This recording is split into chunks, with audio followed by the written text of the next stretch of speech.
Hi everybody, welcome back to my channel. So today I am going to be doing a cook with me for my strawberry jello poke cake. I originally found this recipe on Pinterest and I've made it a few times and recently made it for my husband's work and it was a huge hit, so I figured I would go ahead and film it for you guys. So what you're going to need is some white cake mix. Yellow cake mix will do as well, and then you need whatever ingredients are on the back, so oil, water, eggs. You're also going to need some strawberry jello. Now, it needs to be the instant jello, and I usually use 3 ounces. This is the 6-ounce one, but it was because I was doubling the recipe. You're also going to need Cool Whip, powdered sugar, vanilla, as well as cream cheese, but I don't know where that was in this video. And then whatever you need to decorate the cake. And I'm going to have the whole recipe and the ingredients down in the description box. So first what you're going to do is just make the cake like you normally would. So just follow the instructions that are on the back of your cake mix. I want you for myself every single day. You set my world on fire. You set my world on fire. I don't know what I'd do without you. You make me smile. What is it that you do? Great till you added colors.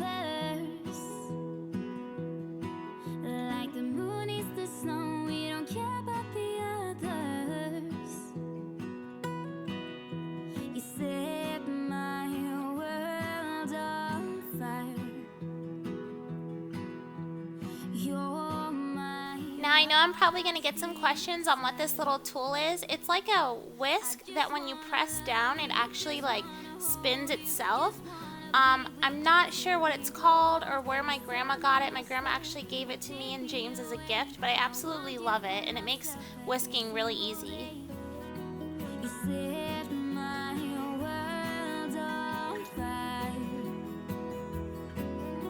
You set my world on fire. I just want you, I just need you. I don't know what it is you do. I just want. Now you're just going to go ahead and spray whatever pan you're using. We were using disposable ones here because like I said, it was for my husband's work. And you're just going to go ahead and put the whole cake mix into the pan and cook it based on the instructions on the back of the cake mix. Till we grow old, just tell me you'll stay or take me away. I want you for myself every single day. You set my world on fire. You set my world on fire.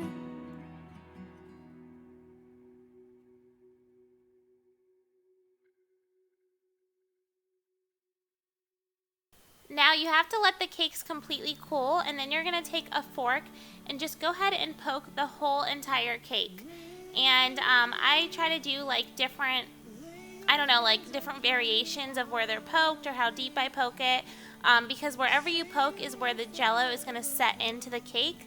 So you don't want them too close together, but you don't want them too far apart because you want there to be jello in every bite.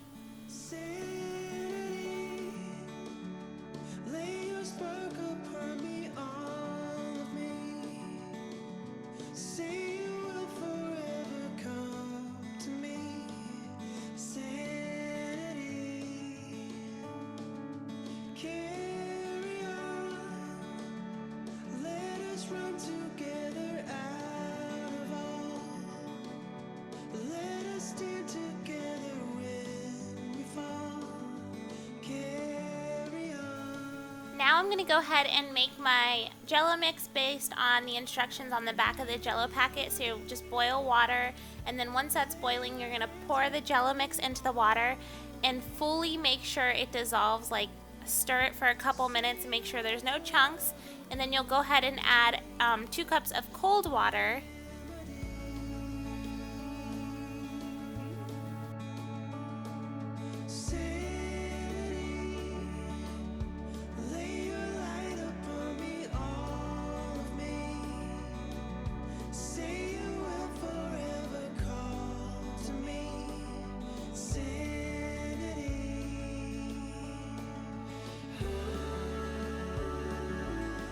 So now you're going to go ahead and pour your Jello mix all over the cakes. Try to make it as even as possible. Mine was definitely a little messy because, like I said, I made it for 2 cakes, so it was really close to the top of the pan, so it did kind of spill everywhere. But just do your best to try and pour it as evenly as you can.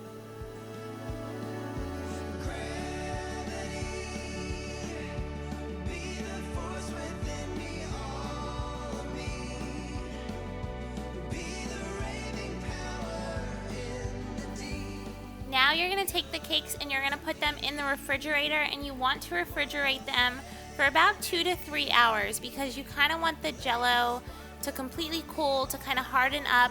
The neat thing about this cake is the Jello does not turn into a Jello consistency inside of the cake.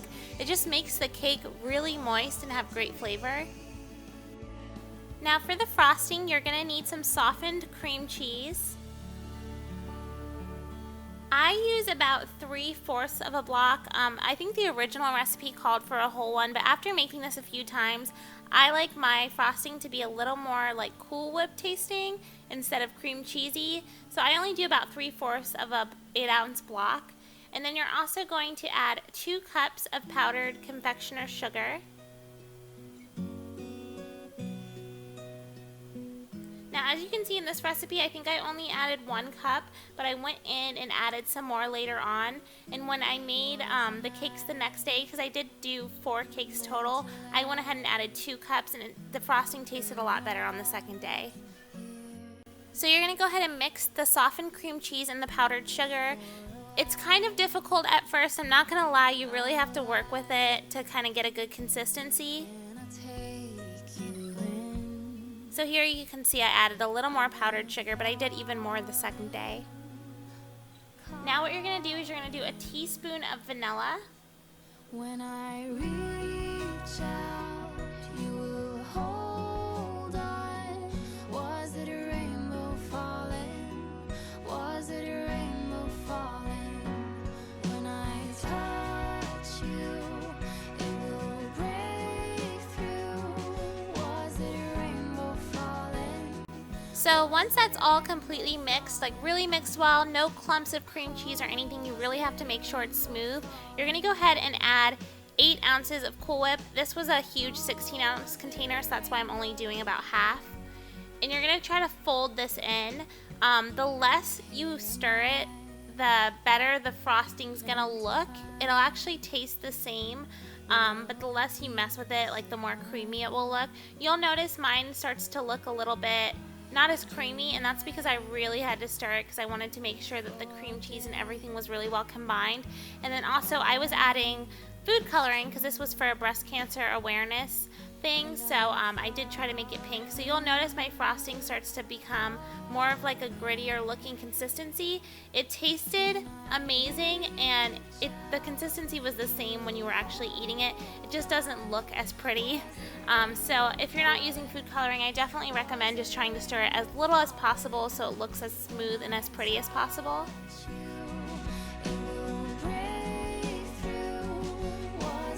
So now you're going to go ahead and take your cake out of the fridge and just go ahead and smooth your frosting all over the cake.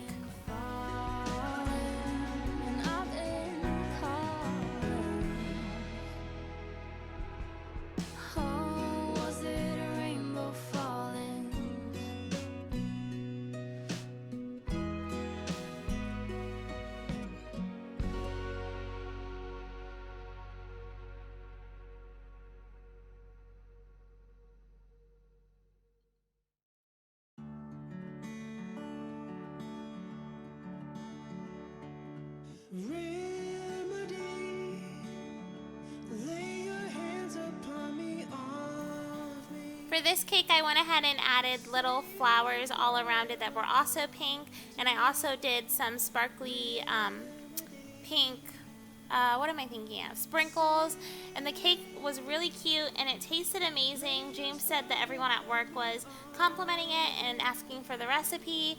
And I also made this the week before at my mom's house, so I can say that it tastes amazing. I really hope that you guys enjoy this video. If you'd like future cook with me videos, let me know down below, because I'm kind of testing this out to see if this is a total flop or not. But thank you so much for watching. Give the video a big thumbs up. Please subscribe if you're not yet subscribed. It would mean a lot to me. And I guess I'll see you guys in my next video.